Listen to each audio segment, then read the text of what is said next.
Welcome to the NNJR Trackside Classroom Series for Watkins Glen.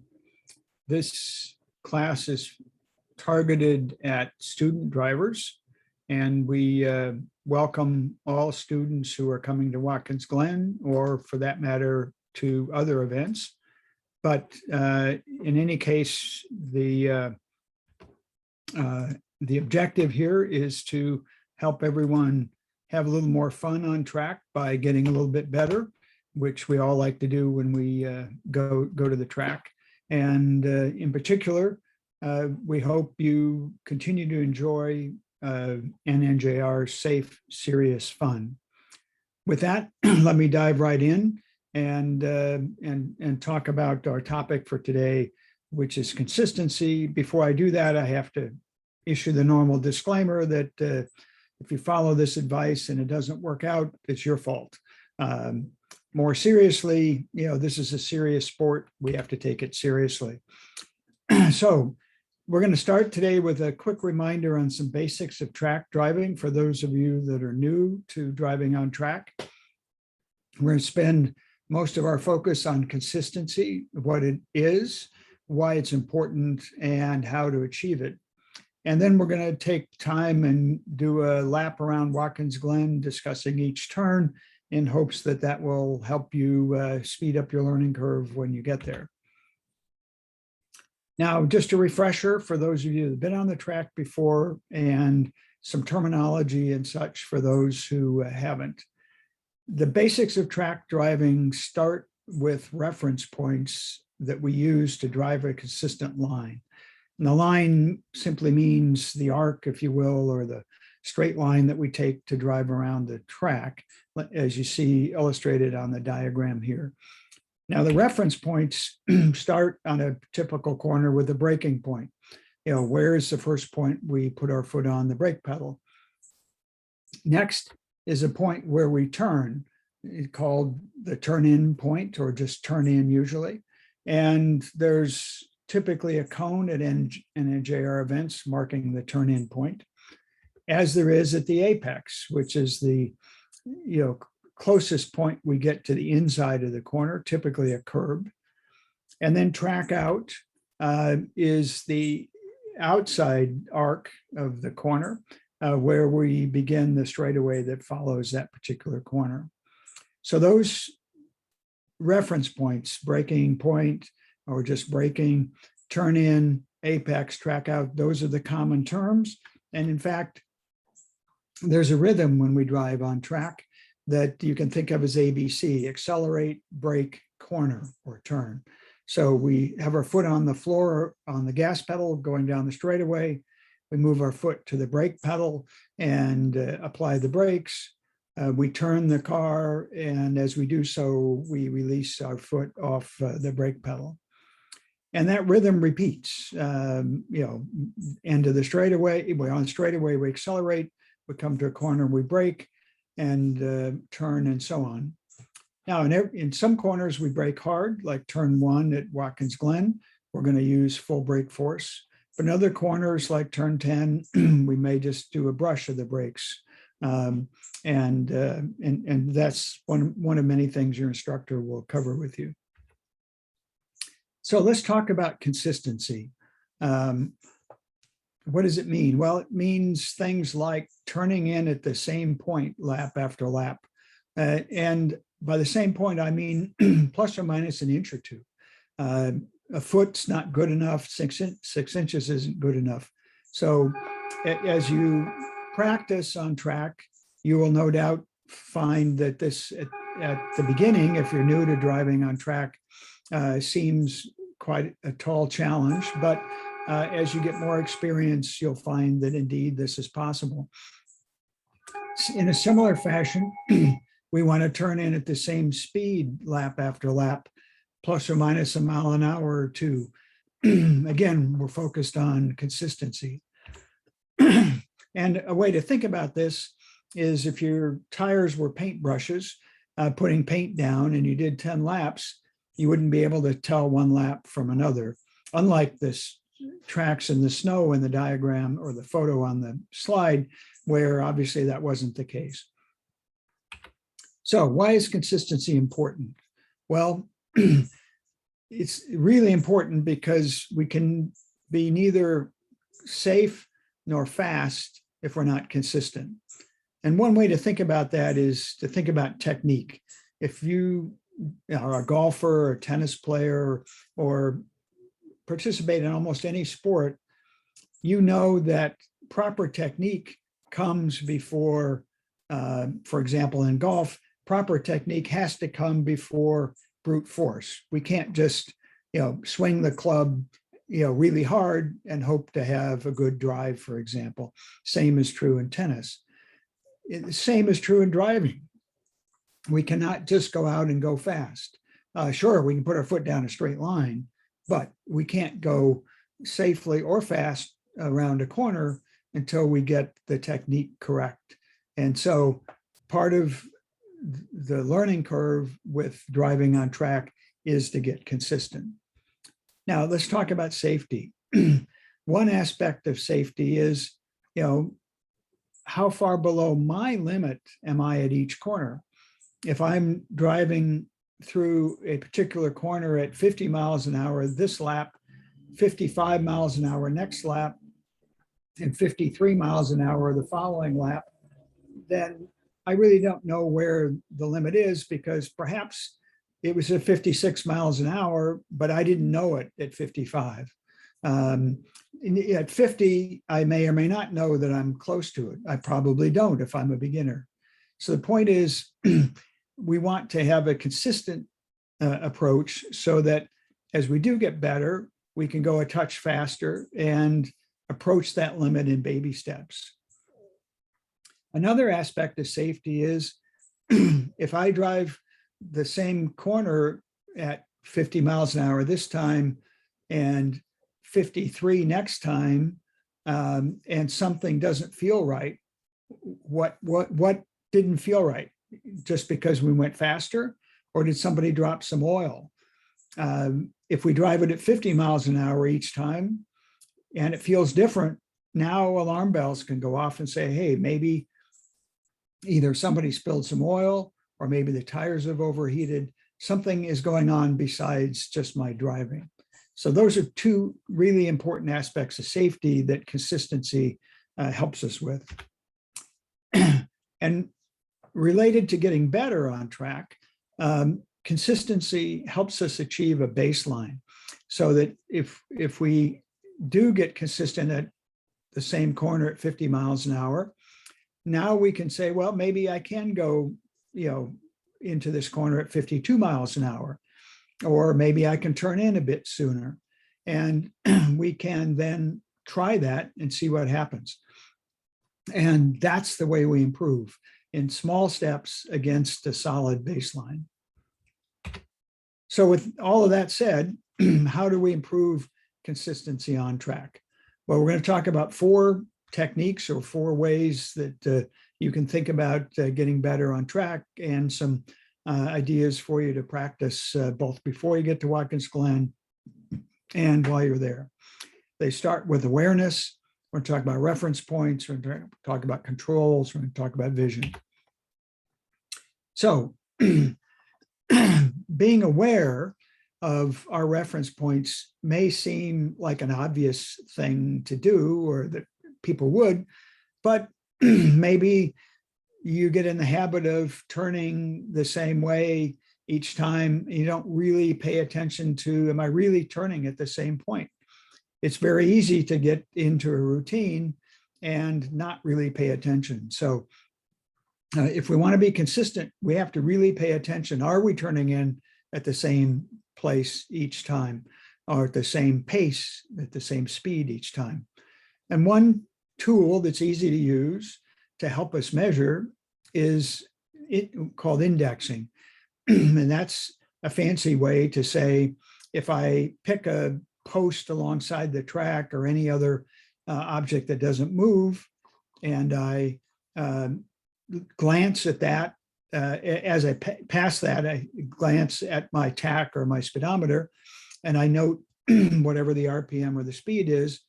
Now the next lap around, I can do the same thing, and I can tell whether it's faster or slower.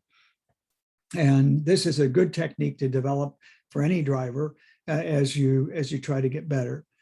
On each run, you've heard this before probably, focus on one or two areas to get better consistency.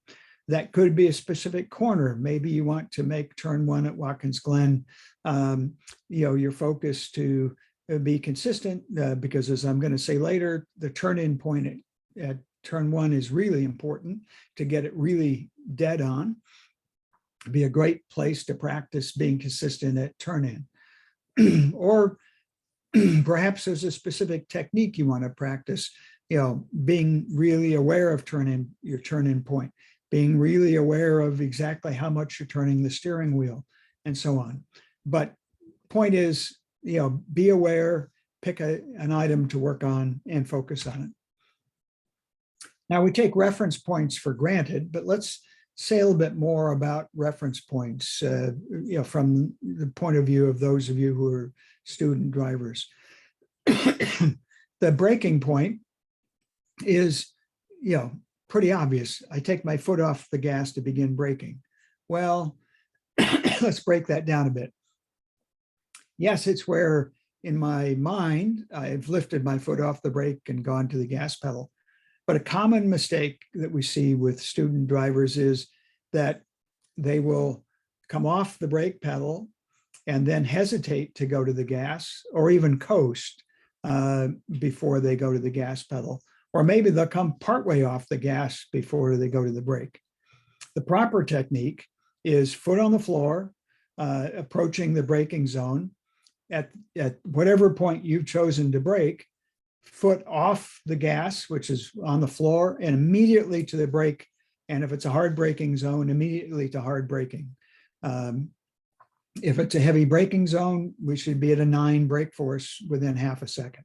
So making the braking point consistent is not just having a point you tell yourself to brake at, but it's the point where your technique of staying on the floor and then going straight to as much brake as is required for that corner, that happens within half a second. So that's the braking point. The turn-in point, yes, we all probably start by using the same cone to turn in, but if you turn in at that cone, when you see it out, in your peripheral vision alongside the outside mirror of your car, that's where you're turning in. If I drive the same corner and I see it in my peripheral vision and turn in at the nose of my car, you and I are going to turn in at different places. Neither one of those is wrong. It's each of us is going to interpret it differently, but we, in my case, I may be turning too early. In your case, you may be perfect or you may be turning too late. The instructor will help you with that to calibrate so that you know how to adjust the turn-in point to work for you and your car. And then sort of a refinement, if you will, another but an important reference point, especially for those of you that have some experience on track, is where do I take my foot off the brake pedal, brake release, which we want to do that slowly and gradually. And we want to become aware of where that happens. As a beginner, you don't have to worry as much about that. It sort of naturally happens.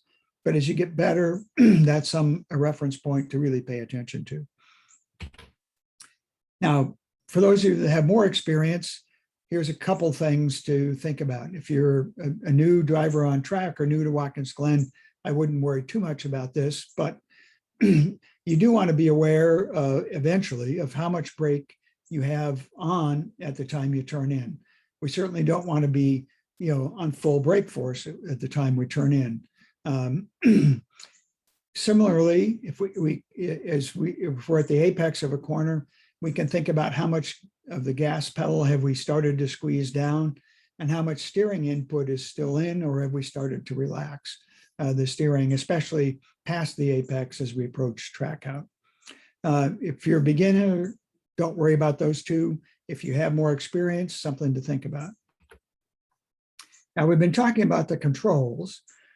And again, we take them for granted, but let's talk about that a bit. with the brake pedal.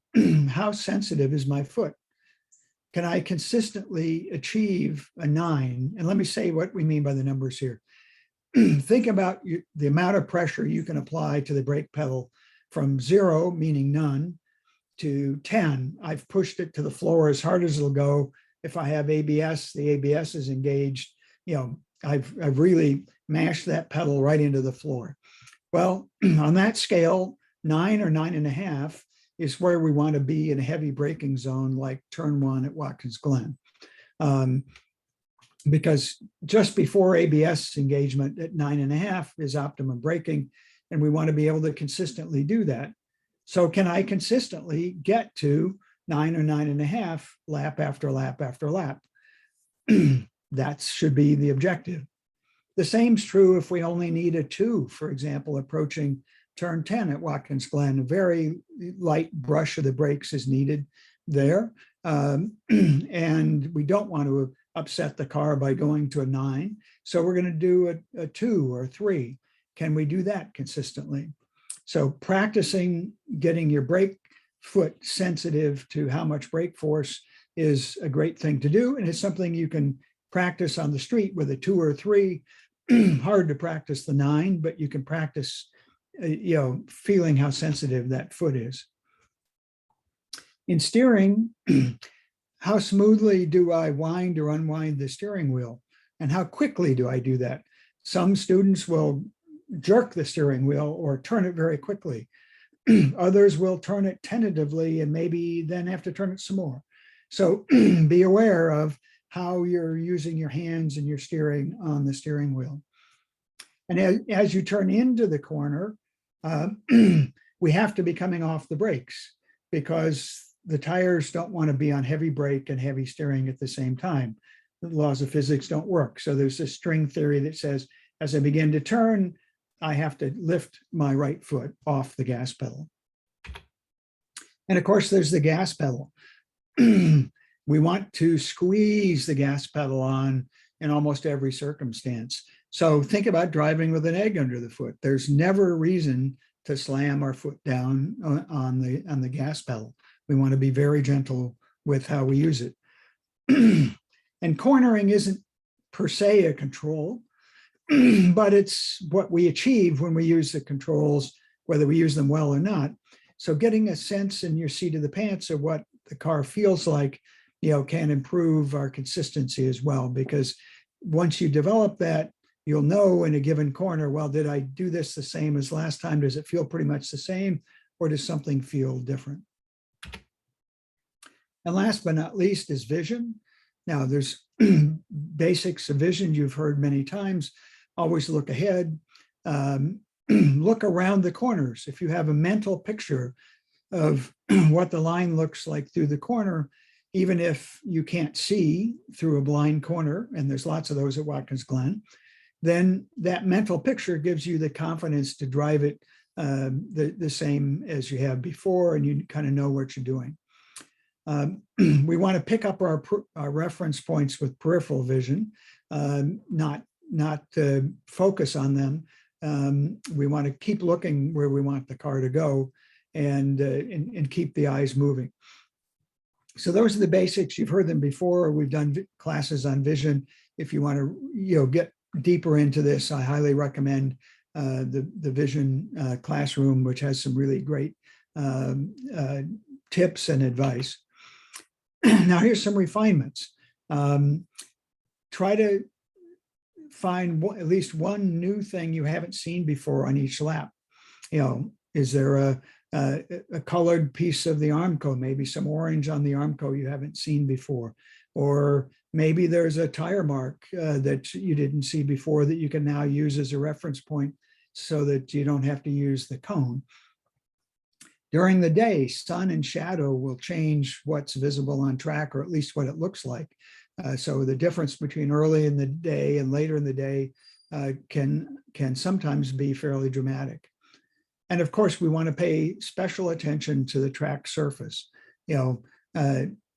Track walks can be great for this, because now you can see where the camber is, where there's sealer, where there's patches, where the surface is different.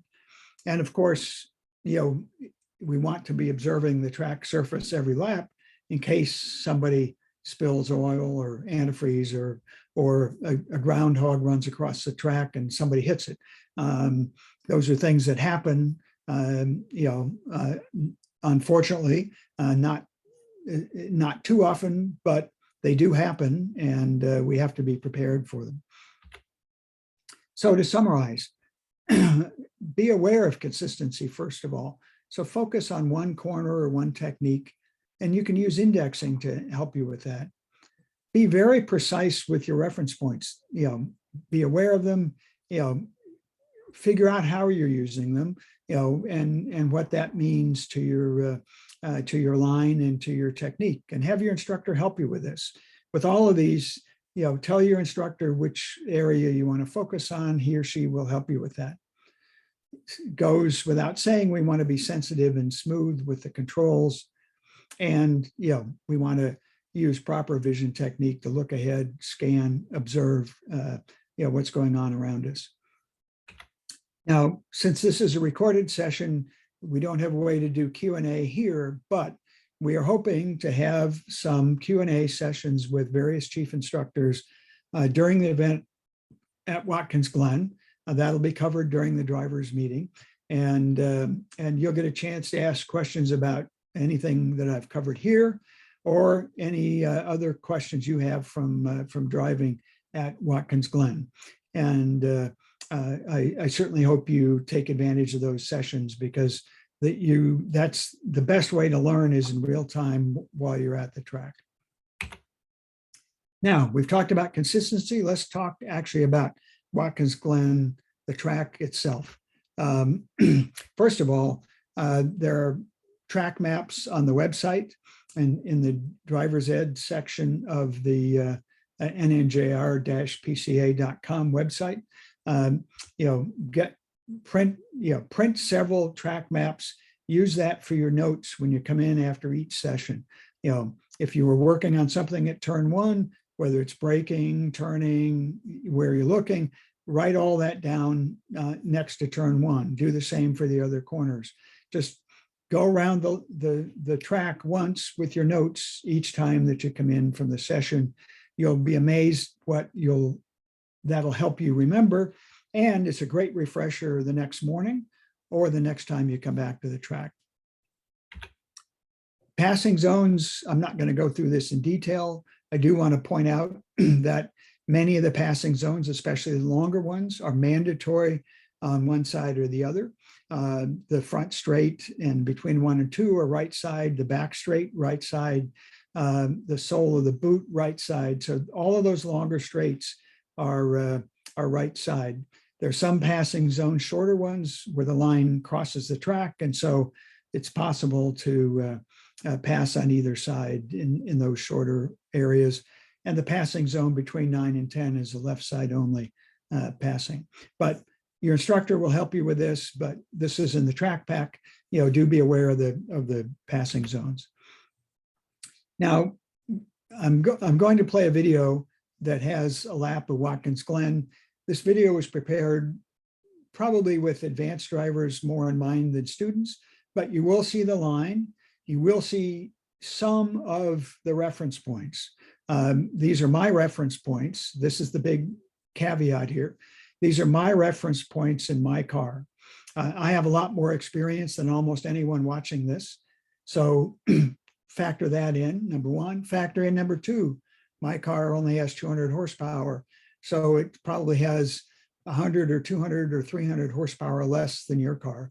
So I may get on the gas sooner than you will. In fact, almost surely that'll be the case. But with those caveats, this is going to give you a good view of the track and some reference points and how to think about reference points on the track, and as well as give you a great orientation to Watkins Glen. So here we go. This was recorded a year ago.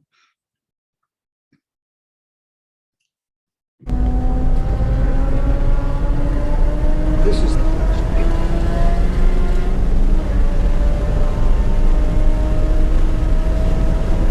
approaching turn one, braking.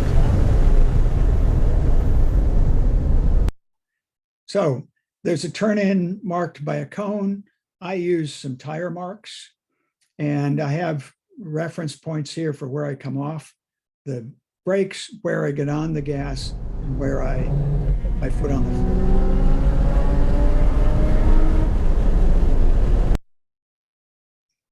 Here's the turn in point for turn 2.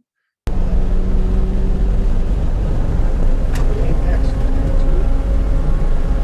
turn in for turn 3.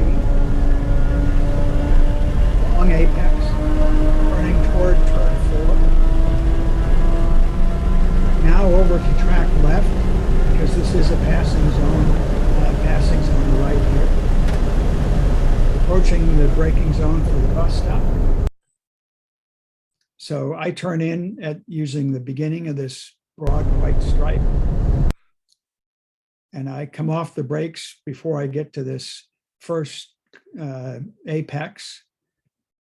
And then I get back on the gas as I go past the second apex and third. And then as we exit mid-track, we want to get the eyes around to the right to turn in. Go down the hill through turn 5, long apex opposite the flag station here. So we want to be in really tight on those rumble strips. Down the hill toward turn 6, I angle but this corner goes on for a very long time, and so we need to carry the brakes well into the corner and be very patient before we get on the gas. Tight on the hill, we're going to go straight in. We're going to ignore where the track widens there. We're going to go straight in, bend the car into the apex. I've used a seam in the track here as a reference, and that helps me get into the apex. Notice how I use the track. I'm using every bit of the asphalt here. This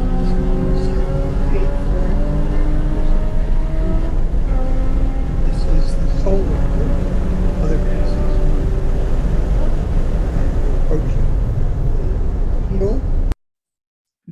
We go straight in. This is a long corner where we have to be patient because it's much more than 90 degrees. So a slow release of the brakes and very gentle picking up the gas.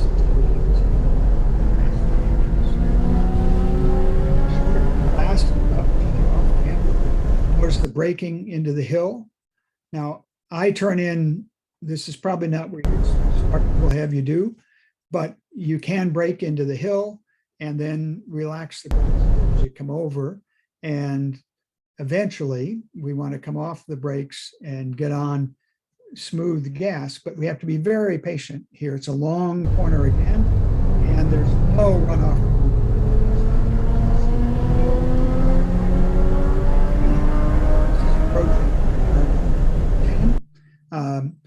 We want to brush the brakes, remember about a 2 at about the 150 mark, turn in at the 100 mark, off the brakes, onto the gas.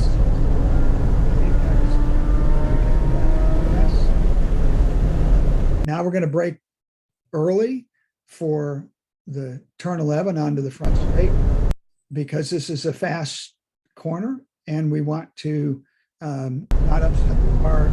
Again, back on the gas. Apex seems early, but actually work. So that's one lap. Let's do a quick talk around at a little slower pace. How's that? Here's the corner numbers in case you need to look at those as reference. I've included them on the overhead diagrams here. So here's turn 1. It looks different overhead than on track because it's heavily banked.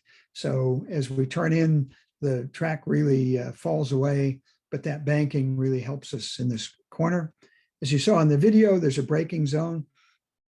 You're going to get on the brakes at around 400 or maybe a little after that. Braking zone's downhill, so it's not that favorable. and we want to get 90% 95% of the braking done in a straight line here. So we don't want to be braking after we turn in other than a tiny amount. The turn in point, there is a cone. It's shortly before the flagger that you see on the left here. But as you saw in the video, I use a tire mark rather than the cone because I can be more precise, and cones have been known to move. So if we can pick something that doesn't move, we're much better off. On the apex here, notice the two levels of curb. We want to use the lower level. We do not want to use the upper level.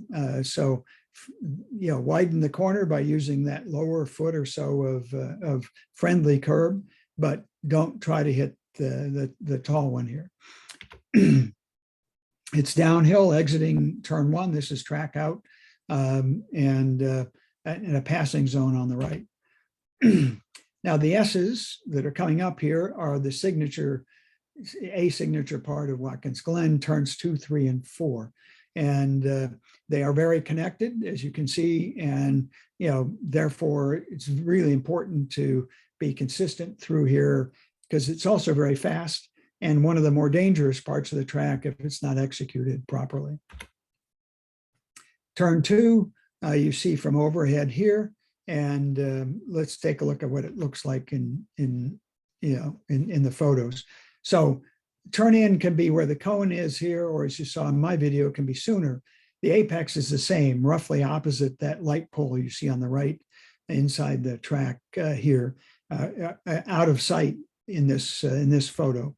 I guess I don't have a photo of the apex itself, but we're going to apex just around the corner here, about here, and we're going to kind of stay along this curb on the right. We're not going to go off to track left because the turn in for turn 3 is at the end of this curbing or end of the Armco that you see on the right. Either one of those works as a good turn in reference for turn 3.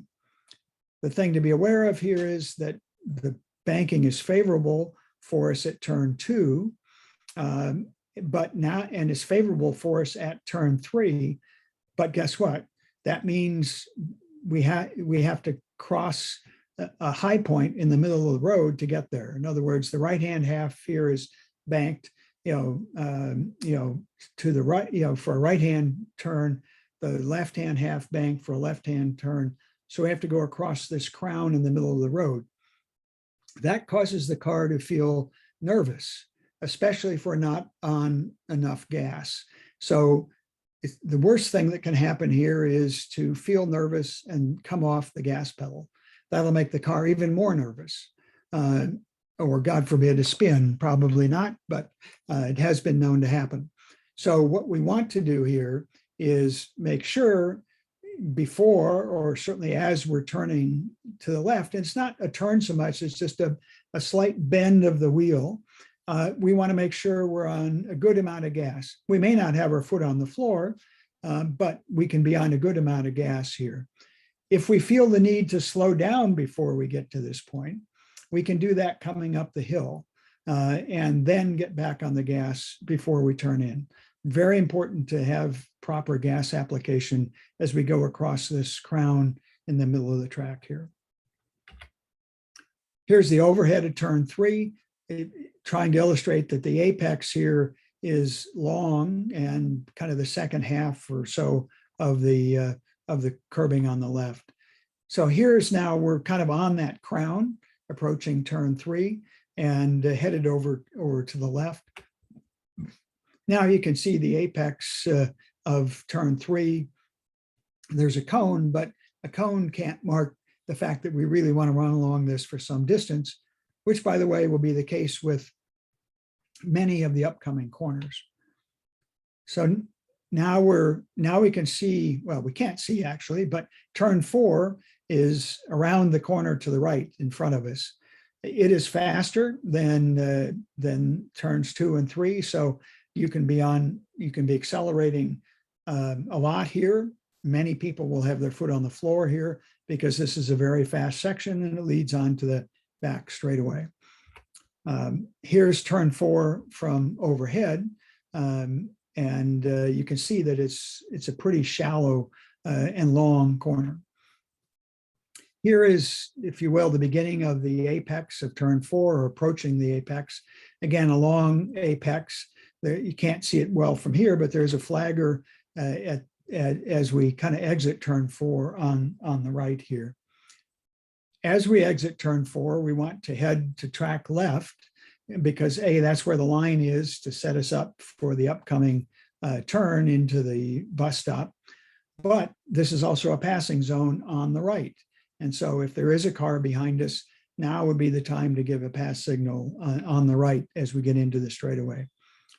And do note the straightaway is crowned here. So it doesn't usually cause any issues, but if you are going, to the right to take a pass, or coming back to the left after taking a pass, you will feel the crown in the road.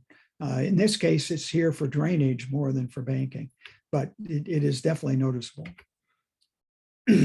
At the end of the back straight is what I guess is officially called the inner loop. Most of us refer to it as a bus stop.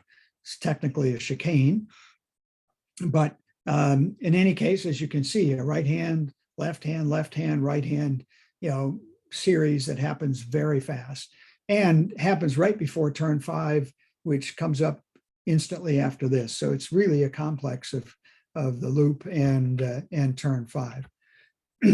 This is what it looks like from overhead as we're approaching it from the back or main straightaway. And you can see turn 5 at the top here of this photo. And here's what turn 5 in the bus stop look like, from overhead when you see everything all at once. So as we approach here, we're approaching the braking zone for the bus stop. You'll probably want to brake if you're a student driver at perhaps 500, certainly by 400, and depends again on how fast you're coming in. But definitely a fairly heavy braking zone, although the bus stop is fairly fast, so we're not slowing down for a slow corner, but we're just finishing the fastest part of the track. So it is a relatively heavy brake zone. As we get down near the 200, you can begin to see this broad white stripe that you saw in the video, and that's a good reference point to turn in. I like to turn in near the beginning of that, but many people like to turn in more like the middle of it, where the cone is. I guess we can't see the cone really well here, but it's right here. But in any case, some point along this broad white line, we're going to make the right-hand turn toward this first apex. Now, there probably won't even be a cone on this apex because it tends to get hit all the time. I do not recommend that students, drive over these curbs because they are fairly aggressive. Many advanced drivers will use a lot of these curbs because it can be faster through, but it's also much harder on the car. And I prefer for students, and frankly for myself, to drive it without the curbs.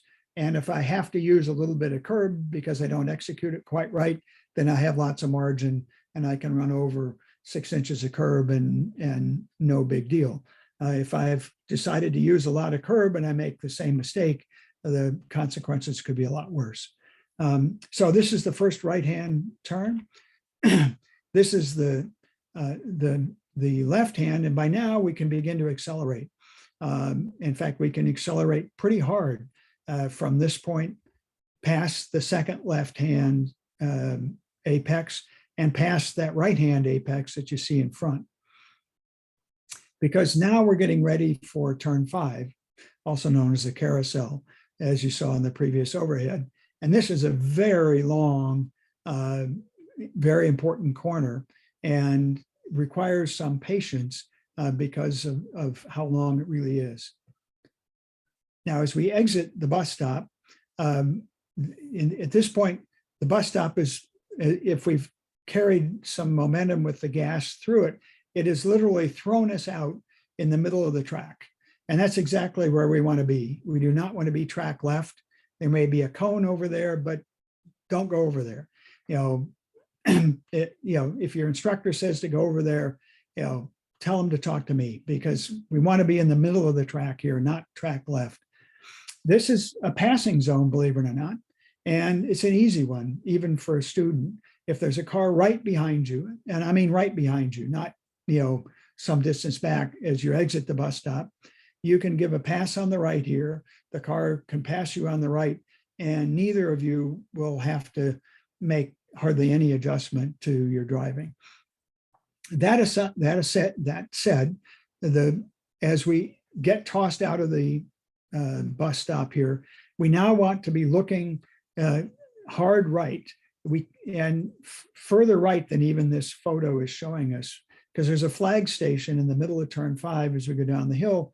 That's where we want to get our eyes. That's where we want to drive to. And even as we start to turn in, we still can't see it, that flag station, but we want to be looking in that direction. And there's an unusual aspect of this corner in that we only use the inside half. The outside is not banked as much as the inside third to half. So we're turning in without using all of the track here, and it's because of the banking. If you do the track walk, you'll see what I'm talking about. So we're doing a very gradual turn in, and we can begin to feed on a little bit of gas here, but again, patience, because we're winding the wheel in to get toward the apex, and we have to get the car on the right trajectory to head down the hill. Now we see the flag station in front of us. Despite the way the photo looks, we're not all the way into the curb yet, although we're well on our way there. As we get close to the flag station, now we want to be right on that yellow line next to the curb. A lot of drivers miss this apex by a foot or 2 feet or even more.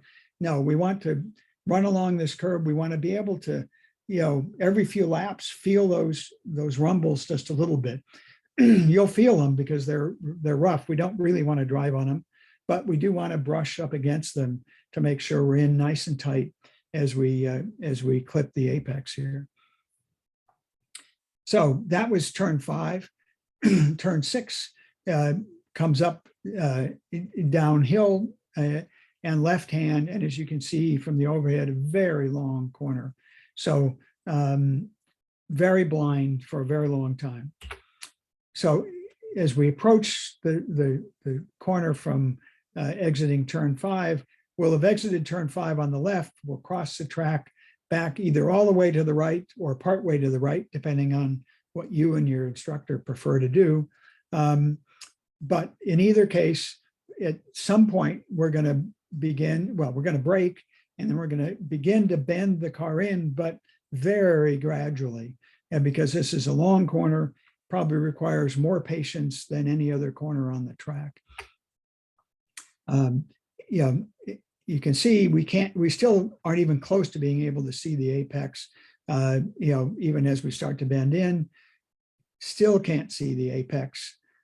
Now we're at the apex essentially, and this is where we want to be. In fact, this, again, just like turn 5, we want to brush those rumble strips there, and for the same reason, there's a ton of really favorable banking, but not a lot of it, and it's all right close to the apex. So we want to get in, use every bit of that banking, because if we do, we can come out of this corner, accelerating hard and unwind the wheel and be in great shape. If we're wide of that apex, we'll have a ton less grip and less room.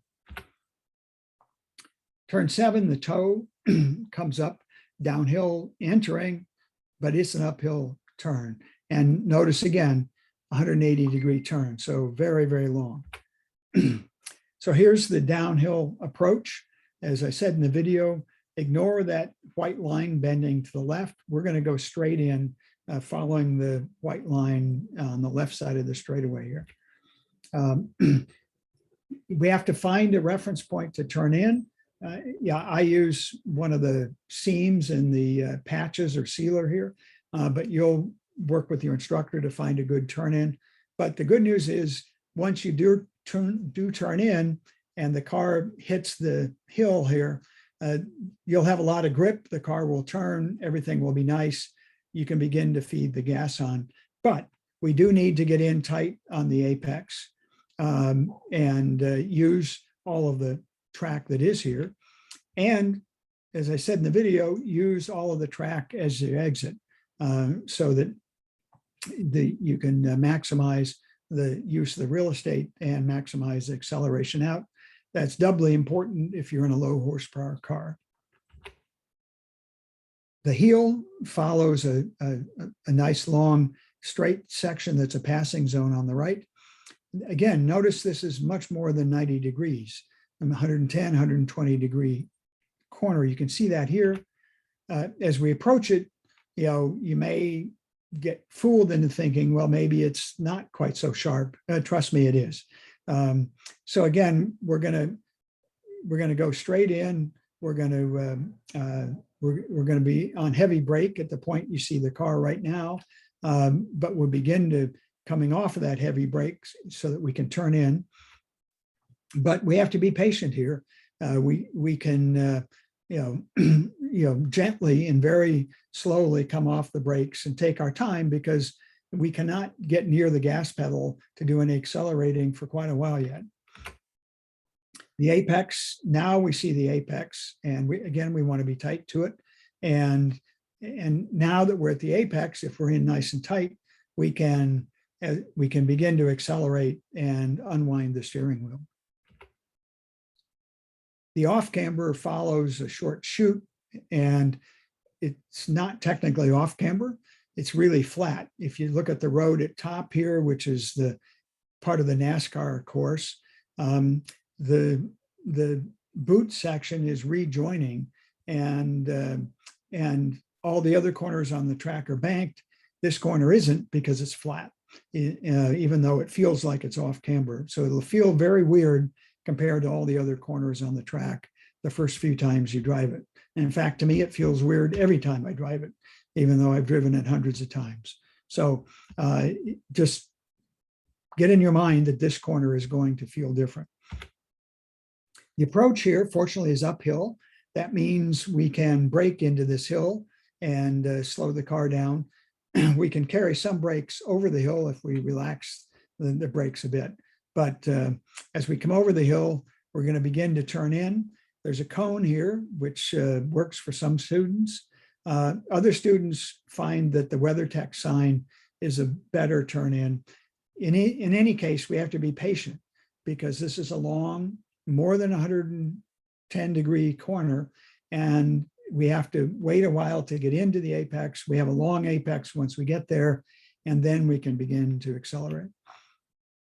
Here you see kind of that approaching that long apex, and notice there is no room at the exit here.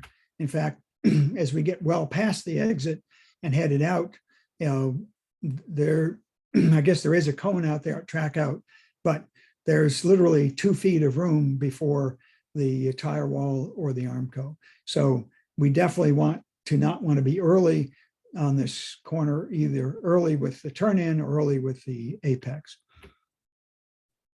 Turn 10 is a fast left-hander at the end of that chute. That is a passing zone on the left, and a lot of fun to drive, done properly. We brush the brakes at about the 150 mark and turn in at the 100 mark here, for this corner. As we turn, we want to come off the brakes and begin, to get on gentle gas. But we absolutely want to make sure that we get down and tight on the apex and run along the curb here for 10 or 15 feet. Some people find it helps to give the steering wheel a slight second turn to the left, as from at about the point the photo is here, just to make sure that you're tight on the apex. Track out, there is pavement at track out here, so there is room to drive off. But this is a very serious corner, and it has claimed more than its share of cars, so deserves great respect.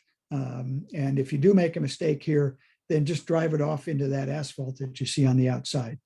For heaven's sakes, don't try to keep the car on the track here if there's any doubt in your mind at all. Following immediately is turn 11, the right-hander onto the front straight. Another fast corner. We need to brake much earlier than we think. And again, it's more of a brush than it is a stand on the brakes in most cars. And we're going to get that done early so that we can, as we turn in, we can come off the brakes, begin to pick up a little bit of gas. And we do that so the car doesn't get upset. This is a fast corner. We don't want to have the car on its nose with the brakes going into the corner and then have to recover from all of that. What we want to do is carry speed through the corner onto the front straight. Apex again is around a ways, so we have to kind of know where it is as we come around.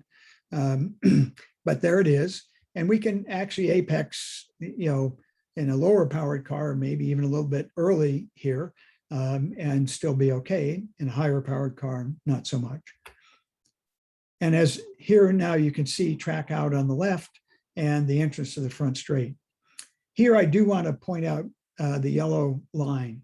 This is called the blend line, and this is the entrance to the pits that if you're going in after a session or during a session, you're going to put your left fist out the window and up above the roof and signal that you're going in. If you see a car doing that in front of you, then you cannot apex this corner at its normal point. You have to apex it on the yellow line and give that car all of the space inside the yellow line. So it's a very important safety aspect of Watkins Glen that you just have to know, have to pay attention to. If there's any doubt in your mind about a car heading into the pits, just apex wide, slow down, apex this wider than you normally would, and everyone will be fine and safe. It's very dangerous to try to apex this right behind a car that's apex it normally right behind a car that's going in. That sort of thing is will get a lot of negative attention from the flaggers and from the chiefs.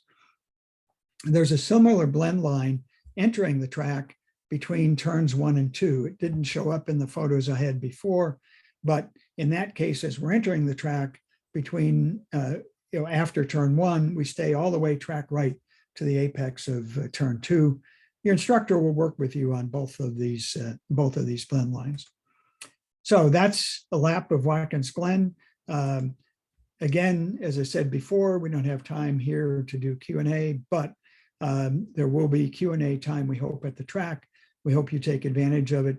In the meantime, if you're watching this on YouTube and you have questions and you want to email me, that's perfectly fine as well. Gilbert4@rcn.com. So Gilbert, the number 4@rcn.com. With that, let me wrap up and thank you for your attention. And I look forward to seeing you at Watkins Glen in a few days.